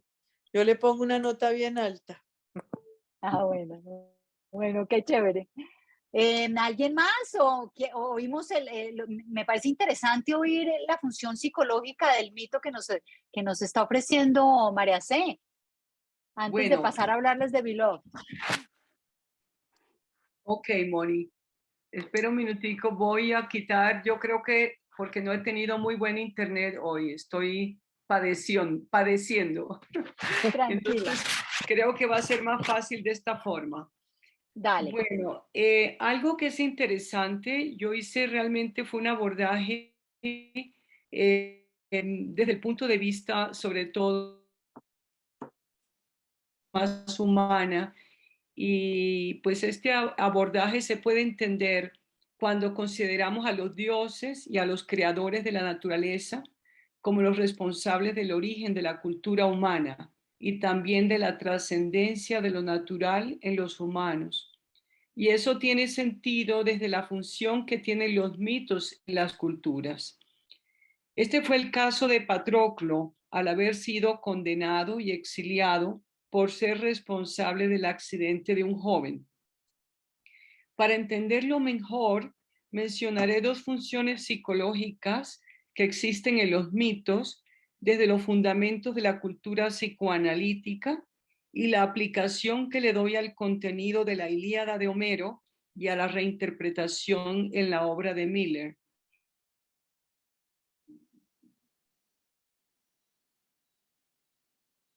Su función principal es mantener la estructura creador naturaleza humana. Como consecuencia del pecado en Patroclo, el haber sido responsable de esa muerte, aparece la castración en el otro, ese otro en mayúsculas, haciendo referencia a un ser superior. Es decir, Patroclo abandona o se desconecta de un ser superior. La segunda función del mito es velar la castración de quienes ocupan la posición del otro para el sujeto. En este caso, resalto la falta.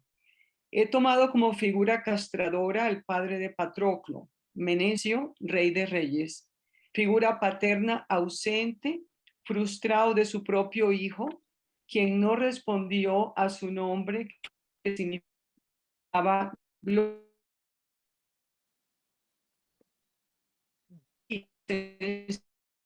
emocional y su destierro. Desde el punto de vista psicoanalítico, podríamos interpretar en esta obra a un ser superior castrado y a un rey padre, Menestio, castrador de su propio hijo, ¿no? Esto fue algo así rápido pero me Claro, pareció muy importante. interesante. Muy interesante porque fíjate, la relación de padres e hijos siempre va a estar marcada en la mitología. Total. Y aquí vuelve y lo presenta. Sí, aquí lo vemos de nuevo. Lo vuelve y lo presenta. Sí, y eso es indiscutible de que el mito va con la psicología y va con la cultura. Indiscutiblemente, esos tres elementos los tuve en cuenta aquí para este pequeño análisis. Muchas gracias, María Cecilia. Bueno, ¿alguien más quiere comentar algo sobre la obra? ¿Algo que le llamó la atención o quieren que pasemos a hablar del próximo libro? Tal vez yo quisiera comentar, yo no leí el libro, si alguien me lo presta, porque no lo conseguí. Aquí lo tengo. Yo te lo presto. Eso, divina. Lo importante de Mircea Eliade, o Mircea Eliade, cuando habla de los mitos, que él dice, pues que ya lo han dicho acá, que es como la reinvención del mundo, que cada vez el mito existe para reinventar el mundo cada vez que se vuelve a leer o se vuelve a recitar o se vuelve a contar. Entonces creo que en este caso es muy bonito ese ejercicio que hace la autora, que es volver a crear el mundo, lo mismo que tú has dicho, ya lo dijiste con las series, y esto pues simplemente quería como reforzar lo que es tan bonito de los mitos existen es para eso, para que uno vuelva a reinventarse y recuerde, ¿no? Entonces lo que habría que preguntarse es por qué Madeleine Albright vuelve a reinventar este mito. Madeleine Miller. Sí, de acuerdo, de acuerdo. No, que inclusive también hizo el decirse, ¿no? El decirse, que es muy interesante porque el decirse es además esta visión feminista, ¿no? Acuérdense que Circe es esta mujer donde Odiseo llega y los convierte a todos en cerdos. Y también Circe pues la hace, es una maravilla porque además le mete la parte feminista, ¿no? Que claramente ese concepto pues sí que es decimonónico, ¿no? Ese concepto sí que no existía en la antigüedad. Entonces, bueno, muy bien. Pues muchas gracias. Yo me entusiasmo mucho cuando empiezo a hablar de la mitología porque me encanta. Entonces hablé mucho al principio. Les pido disculpas que me faltó un tiempo para darles más la palabra. Pero estuvo muy interesante oírlas y bueno, yo creo que el libro da pie para una buena discusión. Vamos entonces a empezar a leer una novela, a diferencia de esta, que como alguien dijo, no sé quién fue la que dijo, tal vez Claudia, que era muy fácil de leer. Beloved no es fácil de leer. Beloved es muy difícil. Y muy difícil porque tiene una forma de mostrarnos la historia que es complicada. Entonces yo les voy a dar un spoiler que nos va a servir para entender un poquito más el libro. ¿Cuál es el spoiler? Les voy a contar de qué se trata el libro. Entonces ustedes me van a decir, pero ¿cómo nos va a contar desde antes de qué se trata el libro? Porque es que no es importante el de qué se trata el libro, sino cómo nos lo cuenta. Y cómo nosotros vamos a sentir, cómo nos vamos a poner, cómo vamos a ser responsables de lo que ocurrió en ese momento. Toni Morrison es una mujer que ganó el premio Nobel en el 90 y pico, no me acuerdo exactamente en qué año, 93 creo, o algo así. Y ella pues ha publicado esta novela, ella es afroamericana, publica una novela sobre la guerra civil, sobre la guerra de secesión americana, Y básicamente lo que tiene es después, esto tiene lugar después de la Guerra de Secesión, es una mujer que se llama Sete, que se ha escapado. Acuérdense que en Ohio, mejor dicho, después de la Guerra de Secesión, hubo unos estados, secesión precisamente, que se separan de la Unión y se quedan como con los confederados, que eran los estados del sur, y lo que hacen es mantener el esclavismo en Estados Unidos. Entonces, Ohio es un estado libre donde no hay esclavos, y Kentucky es un estado, que sí tiene esclavos. Entonces hay una esclava que se vuela, atraviesa el río y se vuela hacia Ohio, en Cincinnati. Ella ha logrado sacar a sus 3 hijos y está embarazada de su 4º hijo, pero ha logrado sacar a sus 3 hijos antes y los ha mandado donde su suegra. Estos niños, bueno, y luego ella logra escaparse en el camino, en el río, tiene su bebé anticipadamente, logra escaparse y llegar a Ohio, a Cincinnati. Durante 28 días, ella está libre y está feliz y pertenece a una comunidad y está muy feliz. Pero a los 28 días llega de nuevo el esclavista de Kentucky y viene a recuperarla a ella y a sus hijos. Ella ya sabe lo que le puede pasar a ella y a sus hijos porque ya lo ha oído. Ya ha oído cuál va a ser la función de sus hijos pequeños y a ella le ha pasado una cosa muy horrible que nos la va a contar también esta mujer durante la novela. Entonces ella, en esa angustia, cuando ve que ya se la van a llevar, ella toma una decisión fatal. Pues no sé, eso es lo que quiero que analicemos la próxima vez. Y es que le dice a sus hijos, nos vamos a meter todos en este sitio, sale corriendo cuando ya se la van a llevar y agarra a su hija menor que tiene menos de 2 años y la mata. Porque ella no quiere que ella sea una esclava. Toma la decisión de quitarle la vida. También que se la iba a quitar a sus otros 2 hijos y a sí misma, pero pues en ese momento entran y se lo impiden. Entonces, ¿qué le pasa? Pues que tiene que ir a la cárcel, mata a su hija, sus hijos otros se salvan, pero pues ya los esclavistas dicen, esta vieja no, qué horror, ¿por qué hizo eso? ¿Por qué hizo eso? Y pues no se la llevan finalmente. La comunidad la desprecia un poco y 18 años después nos van a contar esta historia, qué es lo que está pasando.